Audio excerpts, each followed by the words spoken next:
Hello, students. This is Pratibha Singh. Welcome back to Study Stimulus. Today, we are learning about cell cycle and cell division.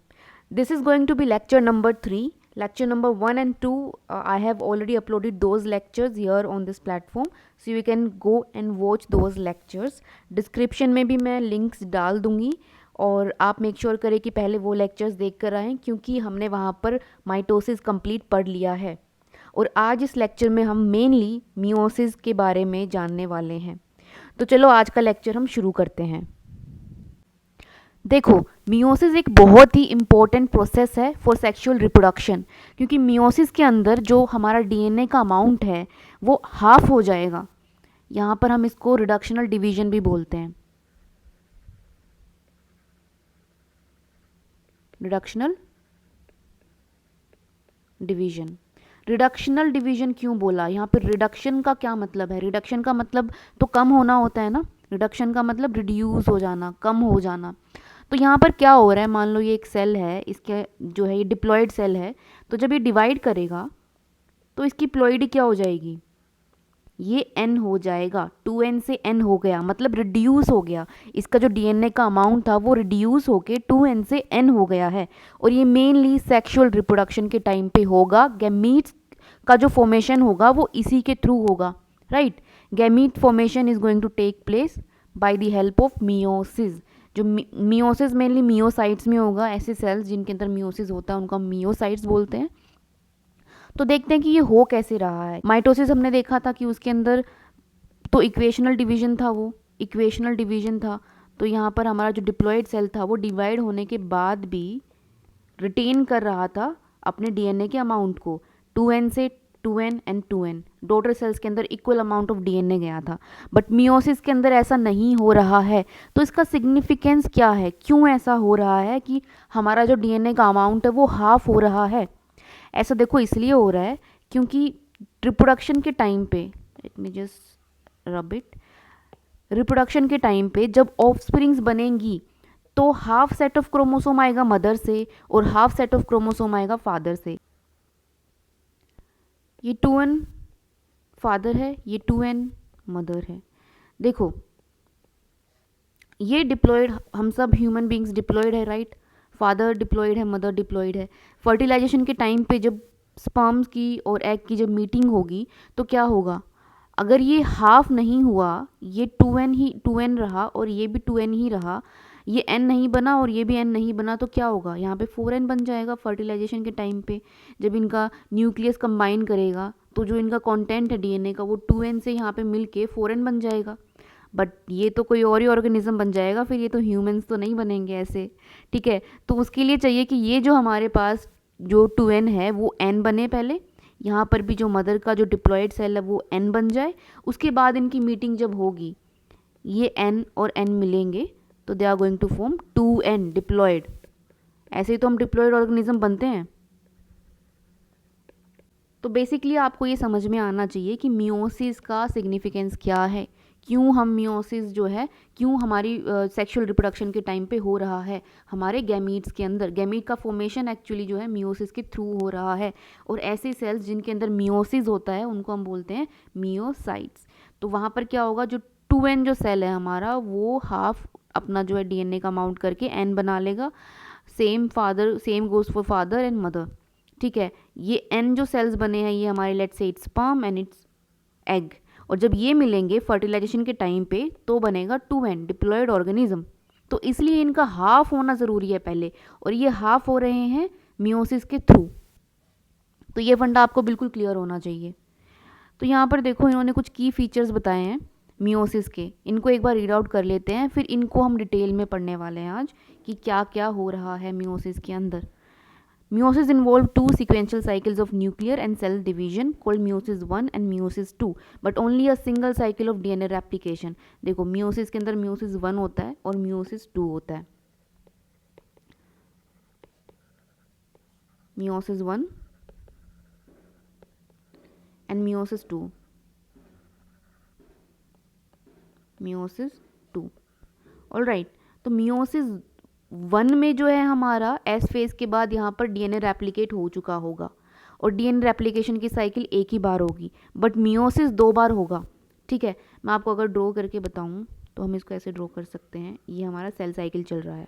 ठीक है, यहाँ पर हमारा S phase,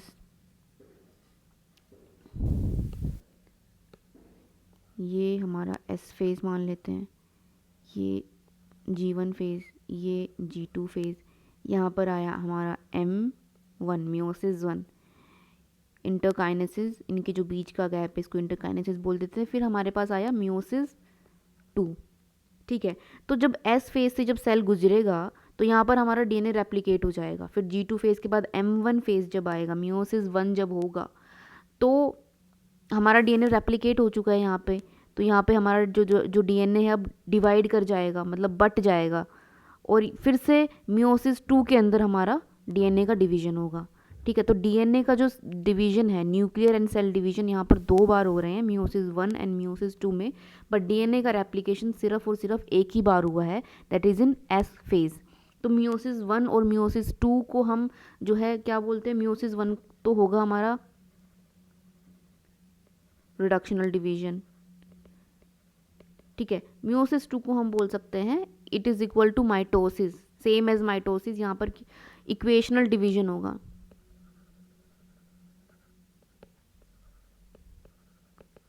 equational division होगा। All right, this is clear I hope.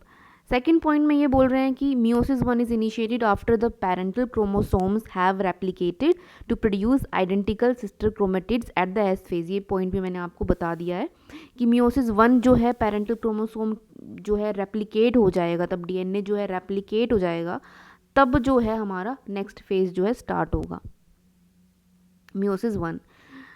Third point is meiosis involves pairing of homologous chromosomes and recombination between non-sister chromatids of homologous chromosomes। अब यहाँ पे ये नया वर्ड आप लोग सुन रहे होंगे, recombination. It's a very important thing. यहीं से हमारे पास वेरिएशंस आती हैं, जितने भी हम ह्यूमंस के अंदर वेरिएशंस आती हैं वो रिकॉम्बिनेशन की वजह से ही आती हैं। अब रिकॉम्बिनेशन का मतलब हम देखेंगे आगे जब पढ़ेंगे, तो अभी आप लोग जान लीजिए कि जो जेनेटिक मटेरियल है वो जो होमोलोगस क्रोमोसोम्स हैं उनकी नॉन सिस्टर क्रोमेटिड्स के बीच में जो है पेयरिंग होगी और फिर जो है जेनेटिक एक्सचेंज होगा। मैं थोड़ा सा यहाँ पर आपको एक बार बेसिक बता देती हूँ, बाकी हम इसको आगे डिटेल में पढ़ने वाले हैं। ये 2 अलग अलग क्रोमोसोम हैं। ठीक है, this is chromosome let's say 1 and this is another chromosome. ये होमोलोगस क्रोमोसोम है। होमोलोगस का मतलब इनके पास सेम कैरेक्टर की इन्फॉर्मेशन है इनके डीएनए में। ठीक है, तो यहाँ पर हम इसको ऐसे बना देते हैं। ठीक है, अब ये क्या बोल रहा है, नॉन सिस्टर क्रोमेटिड्स के अंदर होगा जेनेटिक इन्फॉर्मेशन का एक्सचेंज। तो ये तो सिस्टर क्रोमेटिड्स है ना, सेम क्रोमोसोम की ये 2 क्रोमेटिड हैं, आर्म्स हैं, ये तो सिस्टर क्रोमेटिड्स होंगी। बट क्या ये दोनों सिस्टर क्रोमेटिड्स हैं?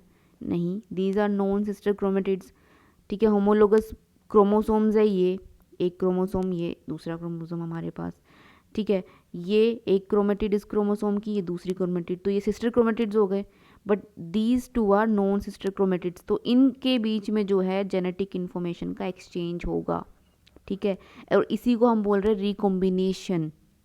तो और इसी से आएंगे हमारी वेरिएशंस। तो इसको हम आगे डिटेल में पढ़ते हैं। बाकी अभी के लिए हम 4th पॉइंट और देख लेते हैं एक बार। 4 haploid cells are formed at the end of meiosis 4। अब जब ये मियोसिस 2, जब मियोसिस 2 ख़त्म हो जाएगा तो हमारे पास एंड में जो हम एक सेल लेके चले थे विच वॉज 2n, इससे हमारे पास 4 सेल्स बन चुके होंगे, n n n n। ठीक है, 4 हैप्लॉइड सेल्स बन चुके होंगे मियोसिस 2 के बाद। ठीक है, तो पूरा हमें ये समझ में आ गया कि कैसे हम 2n से n बना रहे हैं। उसका एक बेसिक जो है आपको आउटलाइन मैंने बता दी है। I hope this is clear. तो आगे मूव करते हैं। देखो यहाँ पे इन्होंने एक टेबल ही बना रखी है कि मियोसिस 1 में हमारे पास प्रोफेज 1, मेटाफेज 1, एनाफेज 1, टीलोफेज 1 होगा। मियोसिस 2 के अंदर भी goes the same, prophase 2, metaphase 2, anaphase 2, telophase 2। Okay, तो नेक्स्ट पेज पे चलते हैं हम। तो चलो फिर अब शुरू किया जाए मियोसिस 1। मियोसिस जो है 2 पार्ट में हमने डिवाइड किया था, meiosis 1 and meiosis meiosis two. Meiosis one में हमारे पास था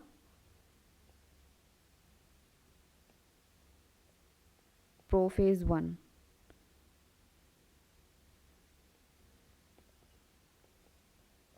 metaphase one, anaphase one, telophase one. हम इसलिए यूज़ कर रहे हैं क्योंकि ये मियोसिस वन के अंडर ये सारे फेजेस आ रहे हैं। सेम हम प्रोफेज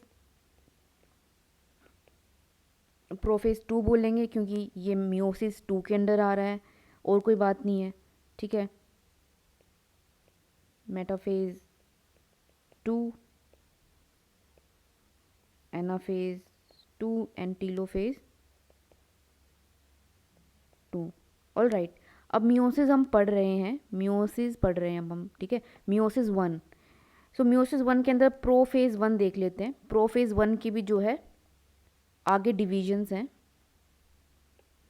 ये जो प्रोफेज है, प्रोफेज वन, इसके भी आगे डिविजन्स है। क्या क्या? पहला है leptotene, second is zygotene, third is pachytene,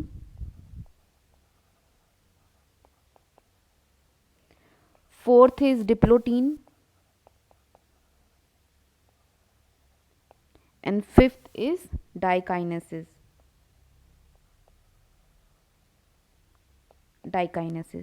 okay, meiosis के अंदर meiosis one and meiosis two में हमने इसको देखा। मियोसिस वन जो है उसके अंदर prophase one, metaphase one, anaphase one, telophase one होगा।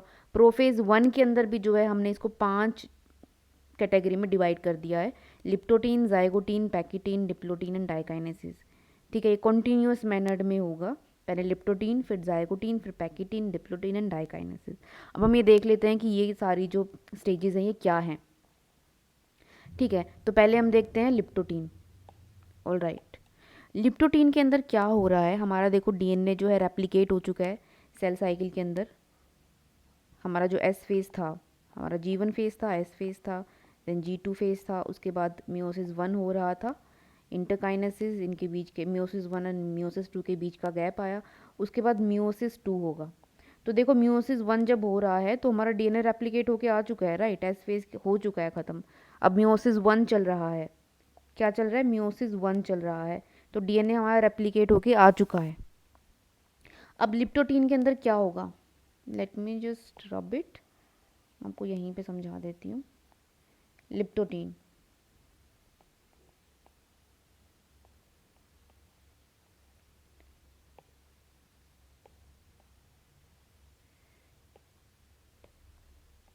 लिप्टोटीन जो कि है हमारा पहला स्टेज प्रोफेज वन के अंदर। देखो ये हमारा सेल है,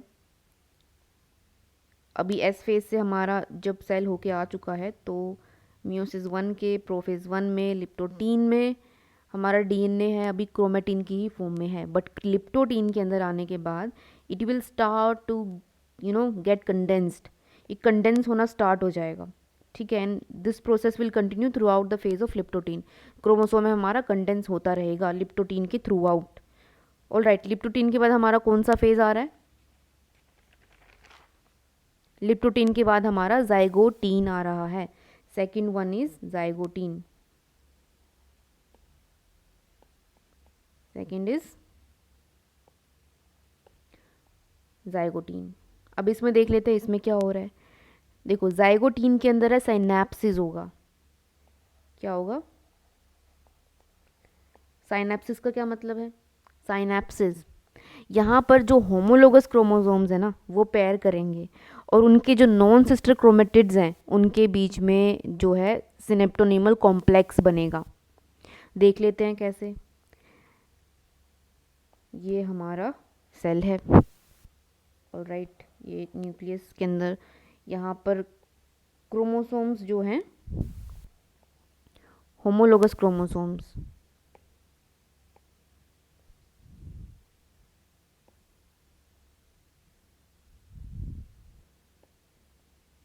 होमोलोगस क्रोमोसोम्स जो है पेयर होना स्टार्ट हो जाएंगे। देखो बेटा आपको ना होमोलोगस क्रोमोसोम्स का पहले बहुत ही क्लियर आइडिया होना चाहिए। हमारे अंदर 46 क्रोमोसोम्स होते हैं, 23 हमारी मदर से आए होते हैं और 23 हमारे फादर से आए होते हैं। और ये जो क्रोमोसोम्स है, मान लो ये क्रोमोसोम है और एक ये क्रोमोसोम है, ठीक है, मान लेते हैं ये फादर से आया है, ये मदर से आया है। तो ये जो क्रोमोसोम होगा, ठीक है, इसके अंदर कुछ कैरेक्टर्स होंगे, राइट। हमें क्रोमोसोम्स हमारे डीएनए से तो हमारे कैरेक्टर्स मिलते हैं, राइट। हमारी फंक्शनिंग पूरा जो है डीएनए के ऊपर डिपेंडेंट है। तो मदर से इस क्रोमोसोम में कुछ फीचर्स आए होंगे, ठीक है, डीएनए होगा, जीन्स होंगे, ठीक है। मान लेते हैं इसके अंदर ये जीन है, ये जीन है एंड ये जीन है, और इसी के ही जो है अलील यहाँ फीमेल के अंदर, फादर के अंदर होंगे, ठीक है। बट ये क्या ये कैपिटल ए है, यहाँ पर स्मॉल ए भी हो सकता है और ये भी हो सकता है, ठीक है। यहाँ पर हमारा मान लेते हैं ये है और ये है। तो सेम जो करेक्टर्स के जो क्रोमोसोम्स है जो मदर और फादर से आए हैं, जिनके अंदर सेम जीन्स हैं, ठीक है, उनको हम बोल देंगे कि वो होमोलोगस क्रोमोसोम्स हैं। तो इन होमोलोगस क्रोमोसोम्स के अंदर 23 जो मदर से आए हैं एंड 23 जो फादर से आए हैं, इनके अंदर क्या होगी, पेयरिंग होगी। क्या होगी बेटा, पेयरिंग होगी। दोनों मैं यहाँ पर बना के दिखा देती हूँ। ये क्रोमोसोम है, ठीक है, दूसरा क्रोमोसोम है, इनके बीच में पेयरिंग होगी। ये क्रोमोसोम, ये दूसरा क्रोमोसोम, यहाँ पर ये क्रोमेटिड है, ये दूसरी क्रोमेटिड है, इनको बोलेंगे सिस्टर क्रोमेटिड्स क्योंकि सेम क्रोमोसोम की हैं, ठीक है। ये क्रोमेटिड और ये क्रोमेटिड, इसको हम सिस्टर क्रोमेटिड्स नहीं बोलेंगे, देखो अलग अलग क्रोमोसोम्स की क्रोमेटिड हैं ये, तो इनको नॉन सिस्टर क्रोमेटिड्स बोलेंगे। क्या बोलेंगे, नॉन सिस्टर क्रोमेटिड्स। और इन्हीं नॉन सिस्टर क्रोमेटिड्स के बीच में अब पेयरिंग होने वाली है, सिनेप्सिस होगा और सिनेप्टोनीमल कॉम्प्लेक्स बनेगा। कैसे बनेगा, देखो यहाँ पर जो है, थोड़ा सा डार्क कलर ले लेते हैं, यहाँ पर जो है इनके बीच में पेयरिंग हो रही है, ठीक है। जेनेटिक इन्फॉर्मेशन का एक्सचेंज होगा, जीन्स का एक्सचेंज होगा। These are homologous chromosomes and इनकी non sister these are homologous chromosomes and इनकी नॉन सिस्टर क्रोमेटिड्स के बीच में जो है पेयरिंग हो रही है। अब इसके ड्यूरेशन में क्या होगा, ये जो पूरा जो ये कॉम्प्लेक्स बना है ना, इसको हम बोलेंगे सिनेप्टोनीमल कॉम्प्लेक्स। और जो ये यहाँ पर जो ये साथ में आके अलाइन हुए हैं, इसको बोलेंगे साइनैप्सिस। क्या बोलेंगे, साइनैप्सिस। यहाँ पर ये जो आप देख रहे हैं, जिसके थ्रू जो है ये साइनैप्सिस हो रहा है, साइनेप्टोनीमल कॉम्प्लेक्स बन रहा है, ये कुछ केमिकल्स होते हैं जिनकी वजह से जो दो क्रोमोसोम्स है वो पास आके जो है इनके बीच में साइनैप्सिस हो पाता है। These are some kind of chemicals. All right, तो अब क्या हो रहा है, जाइगोटीन के अंदर हमारे जो होमोलोगस क्रोमोसोम्स थे वो आके पेयर हो रहे हैं, उनके बीच में साइनैप्सिस हो रहा है और साइनेप्टोनीमल कॉम्प्लेक्स बन रहा है। तो ये कुछ ऐसा दिखेगा, ये एक क्रोमोसोम, ये दूसरा क्रोमोसोम, ठीक है, इनके बीच में बन गया साइनेप्टोनीमल कॉम्प्लेक्स, साइनैप्सिस हो गया, राइट। अब इस फेज के अंदर हम ये बोल सकते हैं हमारे पास क्रोमेटिड्स कितनी हैं, 1 2 3 4, 4 क्रोमेटिड हैं, तो हम इसको बोल देते हैं टेट्राड, ठीक है। और क्रोमोसोम हमारे पास कितने हैं, क्रोमोसोम कितने हैं, 1 क्रोमोसोम, 2 क्रोमोसोम, तो इसको क्या हम बोल देंगे, बाइवेलेंट। क्या बोलेंगे, बाइवेलेंट। 2 क्रोमोसोम है इसलिए बाइवेलेंट, 4 क्रोमेटिड्स है इसलिए टेट्राड, ठीक है। तो हम यहाँ पर ये बोल सकते हैं 1 pair of chromosome, 1 pair of chromosome है ना ये, this is 1 pair of chromosome, so 1 pair of chromosome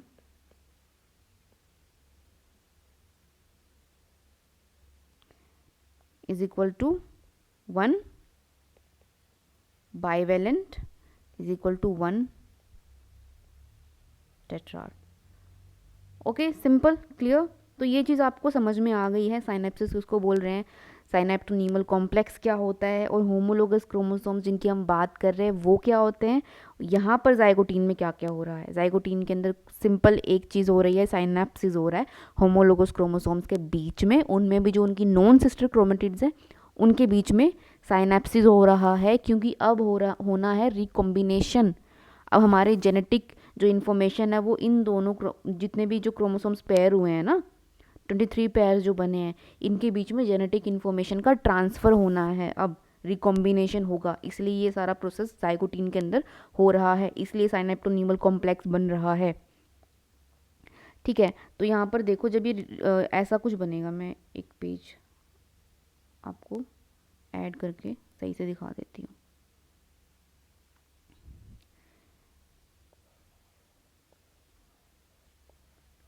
ये हमारा क्रोमोसोम है और रिकॉम्बिनेशन के बाद ये कैसा दिखेगा, हम ये देखते हैं कि ये रिकॉम्बिनेशन के बाद कैसा दिखने वाला है।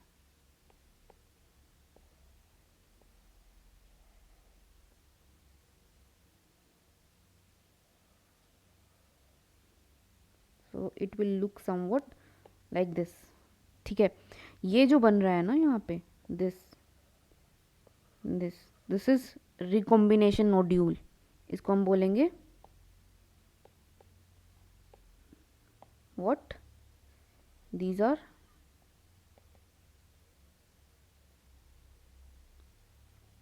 Recombination nodule. ओके, तो अब हम नेक्स्ट फेज पे चलते हैं, दैट इज पैकेटीन। यहाँ पर क्या होगा, अभी देखो जाइगोटीन में तो पूरा प्रिपरेशन हो गया है रिकॉम्बिनेशन होने के लिए, साइनेप्टोनीमल कॉम्प्लेक्स बन गया है, रिकॉम्बिनेशन नोड्यूल बन चुका है। अब जो रियल जो रिकॉम्बिनेशन है, जेनेटिक मटेरियल का एक्सचेंज है, वो होगा पैकेटीन में। पैकेटीन कौन सा स्टेज है हमारा, थर्ड, राइट है ना।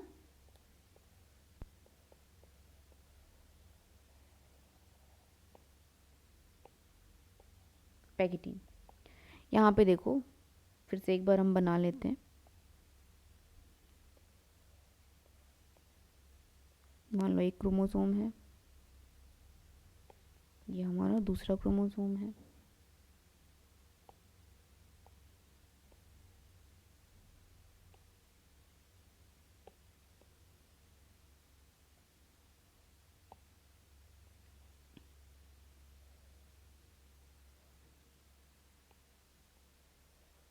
ठीक है।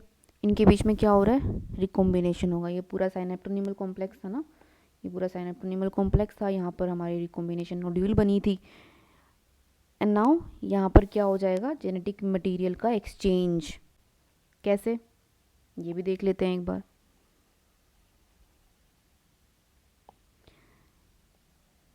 ये क्रोमोसोम है, ये दूसरा क्रोमोसोम है, यहाँ पे मान लो हमारे पास ये था पी क्यू,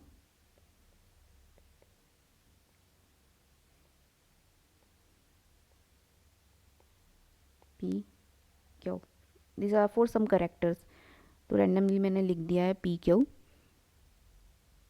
तो रिकॉम्बिनेशन होने के बाद इन दोनों के अंदर क्या हुआ था, पेयरिंग हुई थी ना इन दोनों नॉन सिस्टर क्रोमेटिड्स के अंदर, साइनेप्सिस हुआ था, रिकॉम्बिनेशन हो गया यहाँ पे पैकेटीन के अंदर कंप्लीट। तो इसके बाद क्या हो रहा है, after recombination,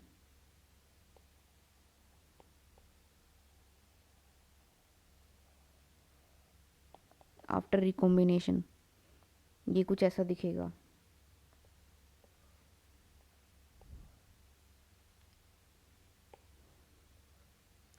P Q, this is P, but यहाँ पर रिकॉम्बिनेशन हो गया है, तो ये वाला क्यू हमारा जो जीन था वो इधर आ गया है। ठीक है, इस वाले क्रोमोसोम की जेनेटिक इन्फॉर्मेशन इधर आ गई है, यही तो है रिकॉम्बिनेशन। रिकॉम्बिनेशन, दोबारा से नया कॉम्बिनेशन बनना। पहले capital P and capital Q था इस क्रोमोसोम के पास, बट अब capital P and small Q हो गया है। ये देखो यहाँ पर आप देख रहे हो ना, दिस इज रिकॉम्बिनेशन। यहाँ पर हमारे पास नया जो है एक कॉम्बिनेशन बन गया है करेक्टर्स का। दूसरा यहाँ पर क्या था, यहाँ पर देखो कैपिटल क्यू चला गया, इस वाले क्रोमोसोम की information has gone to this one and इस वाले क्रोमोसोम की इन्फॉर्मेशन इस वाले के पास आ गई है। तो जीन्स का एक्सचेंज हुआ है, जेनेटिक मटेरियल का एक्सचेंज हुआ है, राइट। और यहाँ पर ये क्यों, तो ये मेन है, ये एक बार आप ढंग से देख लो दिस थिंग। ठीक है, इसको आप बिल्कुल ध्यान से देख लो, यहाँ पर ये P, capital P, small Q किधर से आया है, जेनेटिक इन्फॉर्मेशन का रिकॉम्बिनेशन हुआ है, एक्सचेंज हुआ है, इसलिए ये वाला क्यू इस वाले क्रोमोसोम से इधर आ गया है और इसका क्यू इधर चला गया, कैपिटल क्यू। तो ये जो है नया कैरेक्टर बन के हमारे सामने आया है। So this is what is recombination, और पैकेटीन के अंदर रिकॉम्बिनेशन खत्म होता है। ना fourth stage is diplotene. Diplotene में देखो क्या हो रहा है, हमारा रिकॉम्बिनेशन पैकेटीन के अंदर खत्म हो गया है, अब इसके अंदर क्याज़मेटा बनेगा। इसका क्या मतलब है,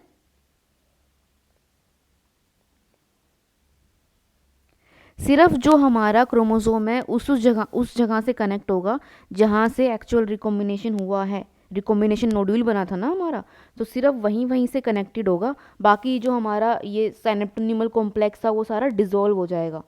ठीक है, साइनेप्टोनीमल कॉम्प्लेक्स डिसॉल्व हो चुका है हमारा, सिर्फ अब हमारे दोनों जो होमोलोगस क्रोमोसोम्स है वो उस पॉइंट से कनेक्टेड है जहाँ पे रिकॉम्बिनेशन नोड्यूल बनी थी हमारी, जहाँ से रिकॉम्बिनेशन हुआ था, जेनेटिक इन्फॉर्मेशन का एक्सचेंज हुआ था। बाकी पूरा जो था साइनेप्टोनीमल कॉम्प्लेक्स वो सब रिजॉल्व हो चुका है। Fifth one is diakinesis.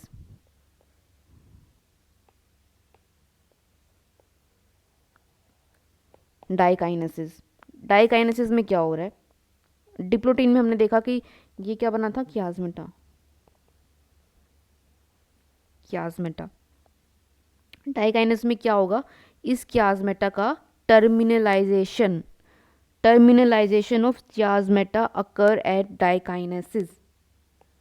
Got it, let me draw here, ये क्रोमोसोम था हमारा, ठीक है। अभी देखो जो क्याज़मेटा था वो उसका बिल्कुल टर्मिनलाइजेशन हो चुका है, ये भी जो है डाइकाइनेसिस के एंड तक डिसॉल्व हो जाएगा पूरा। तो हमारा ये हमने पूरी पांचों फेजेस देख लिए हैं। प्रोफेज 1 के अंदर डाइकाइनेसिस के एंड में क्या हो रहा है, जो स्पिंडल फाइबर्स है वो अपीयर हो जाएंगे और जो हमारे सेंट्रोसोम्स थे वो अपोजिट पोल में मूव कर जाएंगे। क्या हो जाएगा, जो सेंट्रोसोम्स थे वो अपोजिट पोल पे मूव कर जाएंगे और जो स्पिंडल फाइबर्स है वो अपीयर होना स्टार्ट हो जाएंगे eight the end of diakinesis. अब नेक्स्ट हम चलते हैं मेटाफेज 1 के ऊपर। मेटाफेज 1,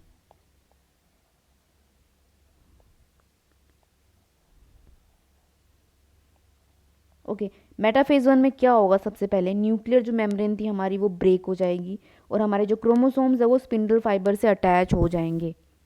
यहाँ पर मैं ड्रॉ कर देती हूँ, ये सेंट्रियोल है, ये हमारे क्रोमोसोम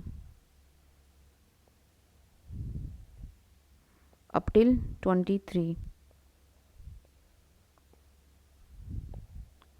अप टिल 23, यहाँ से स्पिंडल फाइबर निकल रहे हैं और ये इन सभी क्रोमोसोम से अटैच हो जाएंगे। देखो यहाँ पे डबल मेटाफेजिक प्लेट बनेगी, यहाँ पर डबल मेटाफेजिक प्लेट बन रही है। देखो हमारा जो मेटाफेज था जो हमने माइटोसिस में देखा था दैट वाज डिफरेंट। वहाँ पे क्या हुआ था, देखो वहाँ पर हमने देखा था एक क्रोमोसोम से दो स्पिंडल फाइबर्स अटैच कर रहे थे, ठीक है, दो स्पिंडल फाइबर्स आके अपोजिट पोल से अटैच कर रहे थे। बट यहाँ पर देखो मेटाफेज 1 में, मियोसिस के मेटाफेज 1 में एक क्रोमोसोम से एक ही स्पिंडल फाइबर अटैच हो रहा है ना, एक ही स्पिंडल फाइबर अटैच हो रहा है यहाँ पे और डबल मेटाफेजिक प्लेट बन रही है। यहाँ पर क्या थी, सिंगल मेटाफेजिक प्लेट बन रही थी। मेटाफेज के बाद आता है एनाफेज और वो भी हम पढ़ रहे हैं एनाफेज 1, मियोसिस 1 में एनाफेज 1। एनाफेज 1 में क्या होगा, सेग्रीगेशन हो जाएगा क्रोमोसोम्स का। ये जो स्पिंडल फाइबर्स आके अटैच किए हैं ना यहाँ पे, तो ये क्या करेंगे, सेग्रीगेट कर देंगे, अपोजिट पोल पे इन क्रोमोसोम्स को मूव करवा देंगे। तो ये अब ऐसा कुछ हो जाएगा, यहाँ पर हमारा जो है क्रोमोसोम अपोजिट पोल्स पे पहुँच चुके हैं। कहाँ पर, एनाफेज 1 में। एनाफेज 1 में सेग्रीगेशन हो चुका है, जो क्रोमोसोम्स थे उनका अपोजिट पोल पे पहुँच चुके हैं। एनाफेज 1 के बाद आता है telophase.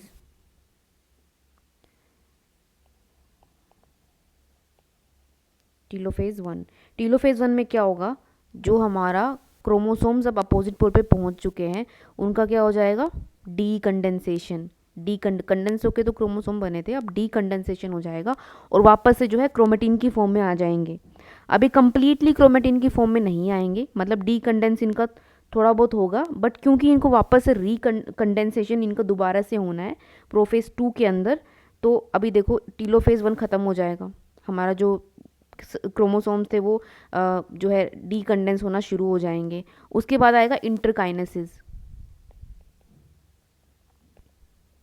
Interkinesis is the gap between end of meiosis 1 and start of meiosis 2, मतलब म्यूसिस 1 होने के बाद का गैप और म्यूसिस 2 होने से पहले का गैप, उसको हम बोल रहे हैं इंटरकाइनेसिस।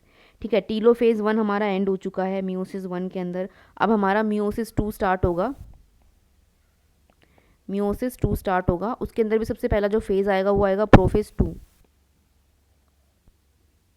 प्रोफेज 2, प्रोफेज 2 के अंदर क्या होना है, वापस से डीएनए का जो है कंडेंसेशन होगा। तो टीलोफेज के अंदर कंप्लीट डीकंडेंसेशन नहीं होता है क्रोमेटिन की फॉर्म में, क्योंकि वापस से प्रोफेज 2 जब स्टार्ट होगा इंटरकाइनेसिस के बाद, तो वापस से डीएनए को क्या है कंडेंस होकर क्रोमोसोम की फॉर्म में आना पड़ेगा।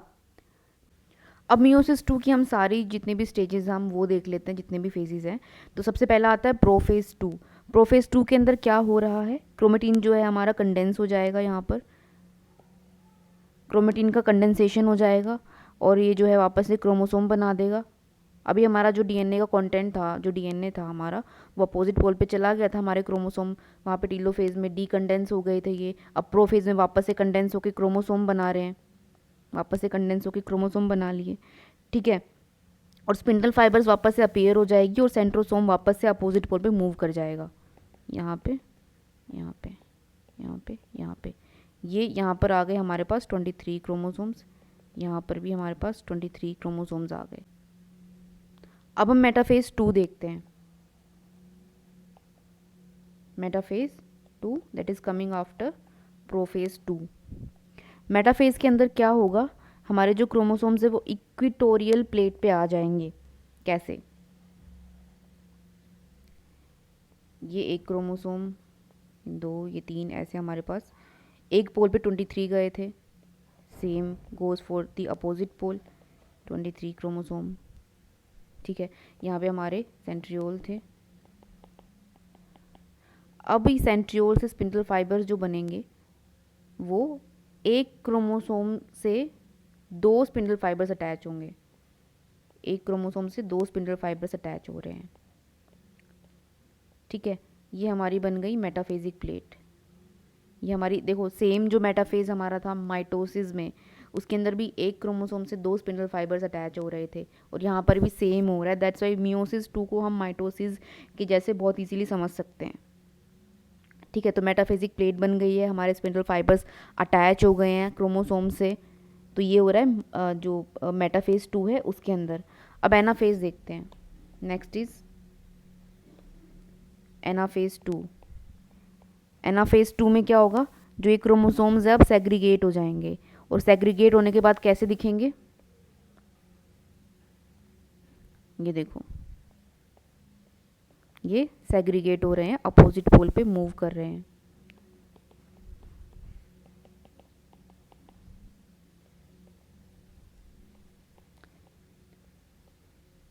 सेग्रीगेट होके अपोजिट पोल पर मूव कर रहे हैं।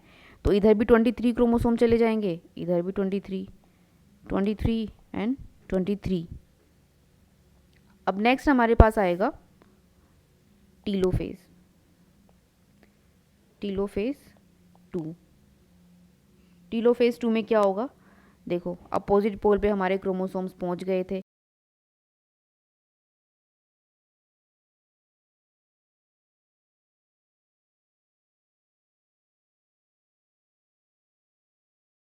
ये 4 साइटोकाइनेसिस होने के बाद ये बन जाएंगे हमारे पास 4 हैप्लॉइड सेल्स,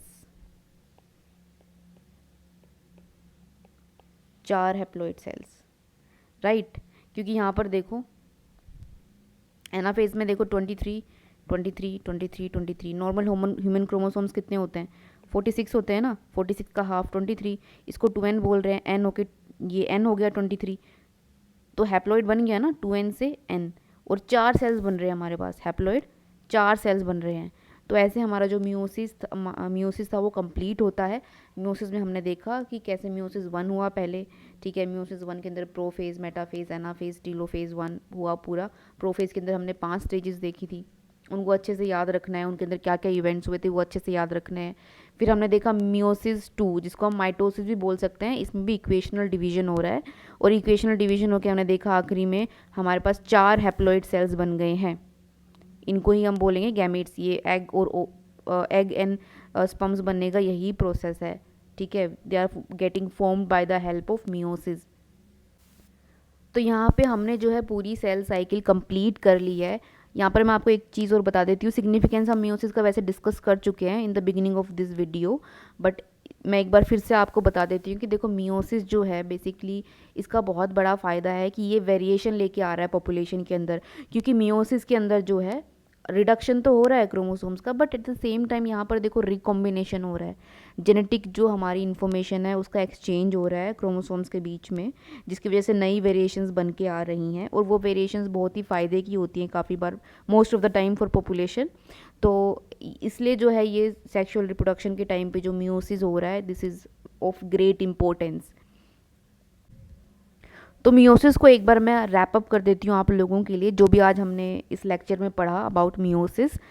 तो देख लेते हैं मियोसिस कंप्लीट, एक बार आप लोगों को दोबारा से रिकॉल करवा देती हूँ मैं। देखो क्रोमोसोम्स हमारे पास कितने होते हैं? 46 है ना, 46 क्रोमोसोम्स होते हैं। तो मान लेते हैं दोनों जो क्रोमोसोम्स हैं ये होमोलोगस क्रोमोसोम्स हैं, तो इनके ऊपर सेम कैरेक्टर्स के लिए जीन होंगे, है ना।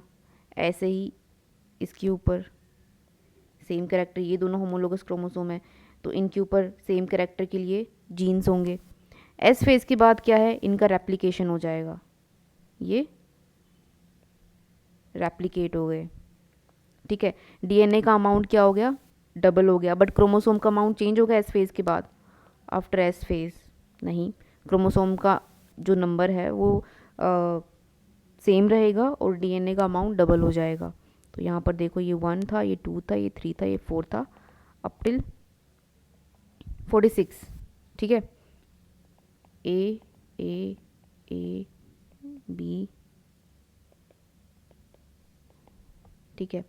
अब क्या होगा, अब होगा हमारा meiosis 1, meiosis 1 that is reductional division, reductional division. और इसमें क्या होगा, हाफ क्रोमोसोम्स एक सेल एक तरफ चले जाएंगे और हाफ क्रोमोसोम्स दूसरी तरफ चले जाएंगे, दूसरे पोल पे चले जाएंगे, ठीक है।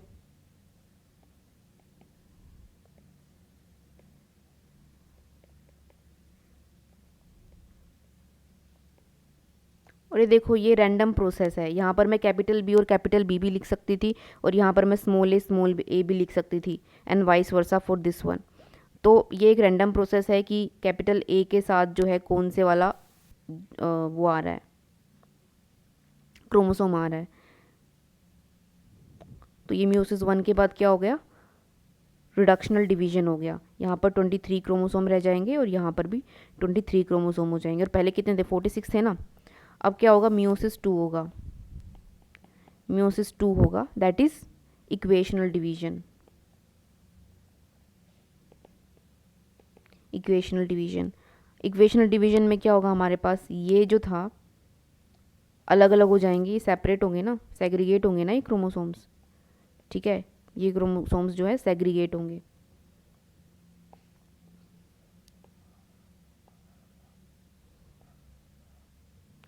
सेग्रीगेट होके